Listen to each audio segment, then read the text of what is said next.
Hi there, my name is Ray, and I'm a dog lover. I've had a love for animals for a long time.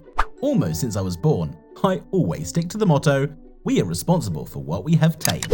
And how in the world can you just pick up and leave your beloved pet at some point? I have always been amazed at such people, but I never thought I would encounter this personally. When I was 5 years old, I wanted a dog so badly.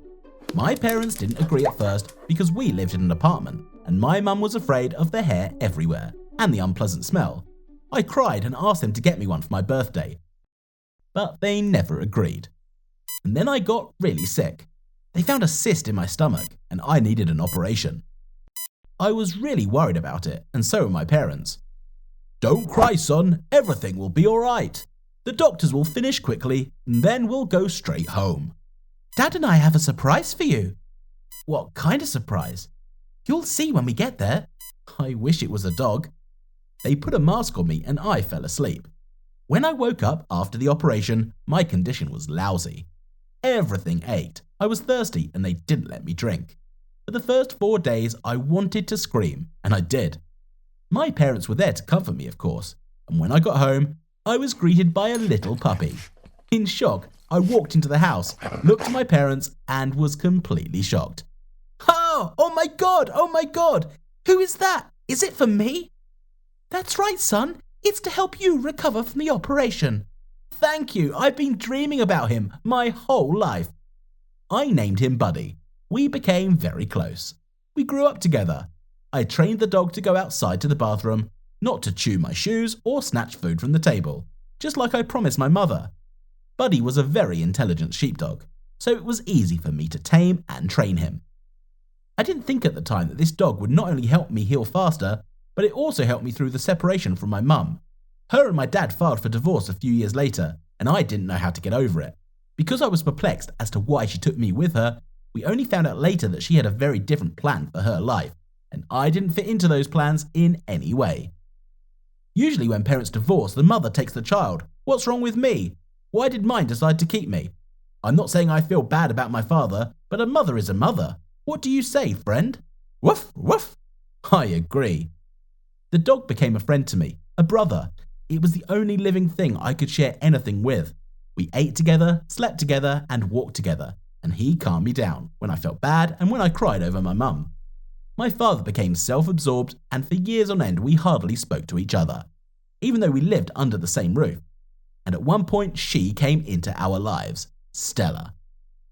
"Son, why are you stuck in the door? Come in, sit down, meet Stella. She's my friend." "Girlfriend, I'm his girlfriend. Nice to meet you, Ray. Nice to meet you." "Which is more than you can say for me." "Watch your mouth, Ray." It's okay. I'm not offended, darling." Buddy started growling. He's never done that before. "Oh, the place." Rawr. He growled at Stella. She pretended to be frightened and even cried. Dad angrily told me to go to my room and not come out of there. "I agree, friend, I don't like her either." Woof, woof. Literally, a month later, I came home from school and found the suitcases. It was Stella, or rather her, moving out. I was really upset because I wasn't prepared for such a quick turnaround of events. What does it all mean? "Stella is coming to live with us. She's going to be your stepmother." What? "Oh, and also we have to put Buddy into a foster home." I'm sorry, what? What did you say? You wouldn't dare, you can't do that. No, I won't give Buddy up, I won't leave him. "He doesn't love Stella. What if he bites her?" "He won't, I promise, I'll watch him." "Dad, please don't do this. He grew up with me. I love him and he's my only friend." "The decision has already been made. Sorry." "Hey boys, here I am. Honey, can you help with the suitcases? I brought some more stuff." "Did you guys rob the stores over there or something?" "Go to your room, Ray." Since then, every day was like torture. I had no idea what to do. I even tried to talk to my dad's wife to convince her, but she wouldn't agree. I swore and even got down on my knees, but they would not. Dad called the service to come and get Buddy. The dog wouldn't even come out from under the covers in my bed that day. When the service guys arrived, I sneaked out of the house and climbed into the van. They didn't see me. At the nearest stop, I managed to open the cage and Buddy and I ran out of there. I didn't know where to go, what to do or where to live. I didn't even have my things with me. But one thing I knew for sure was that I wasn't going back to that house. After a couple of hours, I was hungry, and so was Buddy. It was as if Buddy understood my thought, and he sat down right in the middle of the road and got ready to listen to commands. Buddy performed tricks to my commands, and many spectators gathered around us. Everyone started throwing money at us. We made good money. Not only did we have enough to eat, but we also got a motel room. True, Buddy had to sleep outside, but I let him in all while the owners slept. I realized we could survive. I didn't want to go home anyway. I felt like it wasn't my home anymore. After a couple of days, I noticed the cops scouring the house. They were asking about the boy with the dog, and Buddy had to run away, so I had a chance to get away. He found me at our place when we made our living. After a week, we were well adjusted. As soon as Buddy heard the siren, we were hiding right away. Then I thought, why don't we get out of town? But I needed papers. So we decided to go to my place with the dog, sneak into my room and get what we needed, and then leave. We waited until it got dark. Then, when we went to my window, it was open, but my father was sitting in the room, crying. Honestly, so was I. I realized how much I missed him. That's when Stella came in. Honey, he'll turn up, don't worry. Everything's going to be all right. You don't understand. He never did. Even when his mum left, he was with me because Buddy was there too. Are you saying he did it because of me? I didn't say that. But you kicked the dog out because of me, right? Should I go? No, I'm sorry. I'm just worried. What if there's something wrong with him? It's okay, I'm not offended. He'll turn up, you'll see. Here, have some tea. It'll calm your nerves. Thank you, sweetheart. Dad brought the mug to his mouth, but my dog went off the chain. Buddy jumped on the mug and it fell to the floor and broke.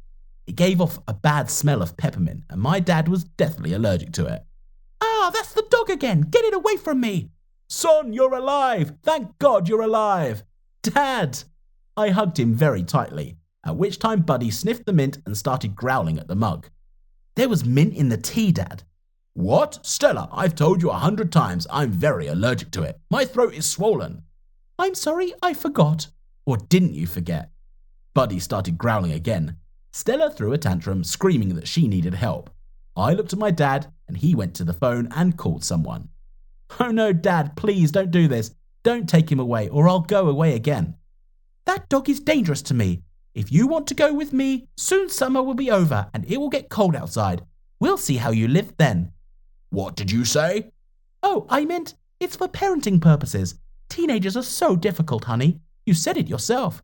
I made a mistake. I made a big mistake. That's right, but that's okay. You're not buying any more dogs, right? That's right. That broke my heart. The doorbell rang. I opened it and saw Stella's mother. What are you doing here? Mum, what are you doing here?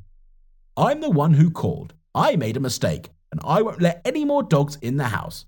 Stella, pack your things and go to your mother's.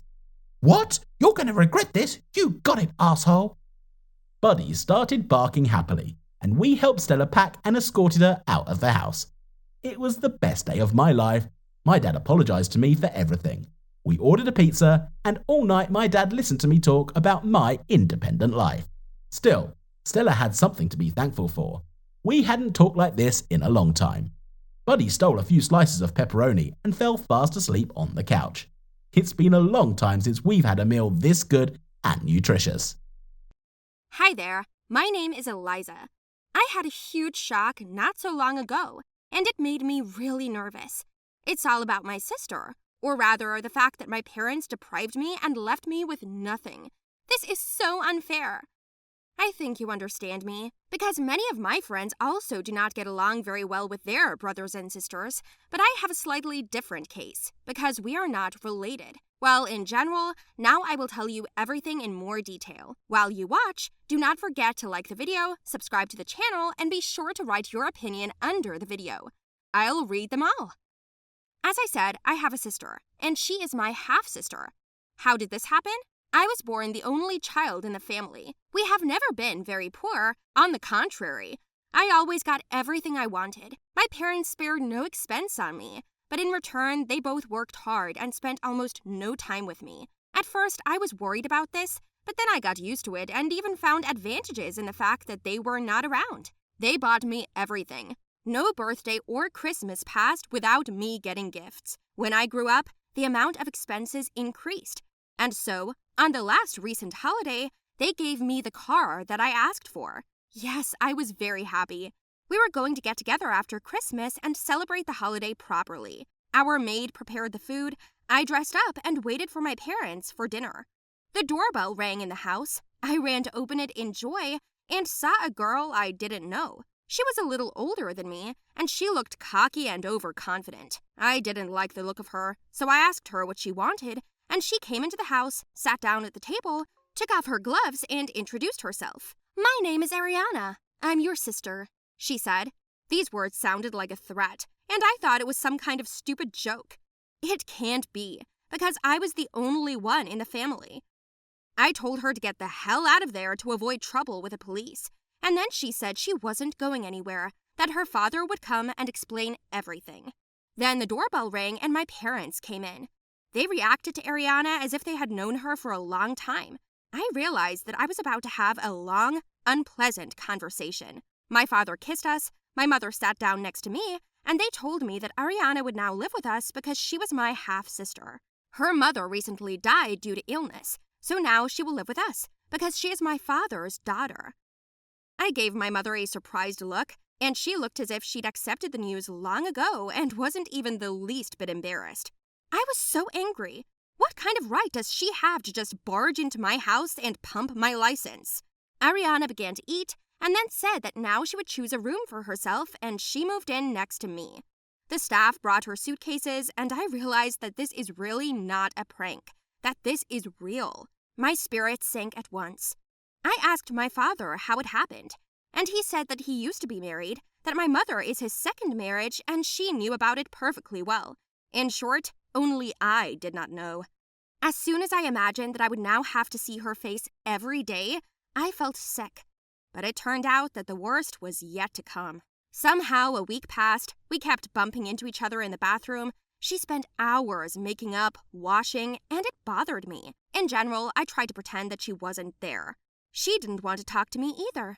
Ariana would kind of accidentally push me. I always did stuff in return. She came to my school and tried to get all the attention. She wagged her tail in front of all our boys at school, pretended to be pretty in front of the teachers and my friends. They even doubted at some point that she was so bad, as I said. She managed to be the best in her class, but not in mine. I didn't let her. A second week passed, then a month. I shared this news with my friends, and they just sympathized. Well, after Christmas, my father gathered us all together again for dinner, and there was another conversation to be had. I was sitting in a bad mood and sarcastically asked, "Is there another child behind the door?" My father obliquely looked at me and then told me that now in their business with Mother, there are big difficulties and risk, and it would be necessary to temporarily transfer part of the property to someone. And I assumed it would be to me because I was the rightful heir. "We will transfer your fortune to Ariana and then return it back," he said, adding that these were necessary measures. What? You want to leave me with nothing? I was indignant, and a sly smile spread on Ariana's face. My parents immediately tried to calm me down, but I didn't even want to listen. You see, Ariana is already of age. She has no loans, no debts, and she has almost nothing to do with our family. It still didn't calm me down. Can't my parents see how mean and cunning she is? How can they trust her that much? But Mom and Dad wouldn't even listen. The very next day, a lawyer came to us and they gave my entire fortune to her. I was ready to explode. And Ariana was even more smug. I said through my teeth that I wouldn't let them take everything away from me. So she whispered, "I've already taken everything," and then went to her room. She then took the keys to my car and said that it was hers now too. My father didn't even want to hear about conflicts. He insisted that we should be friends with each other. But I didn't need such a nasty sister. And what do you think happened next? After a couple of weeks, we had strange purchases in the house. She ordered new furniture, sold my car, and bought another one. Ariana did not deny herself anything. But why did I see everything and my parents didn't?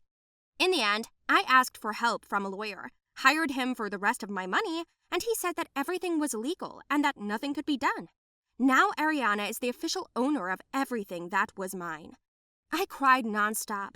My mother just said it was temporary, but I didn't believe them. And while Ariana spent my money, I did not understand how I would continue to live. And then a letter came to us. I saw it first. It was addressed to Ariana. It turned out to be from a lady. I opened it and found out that her mother was actually alive, that she moved to live in a neighboring city and is waiting for her daughter.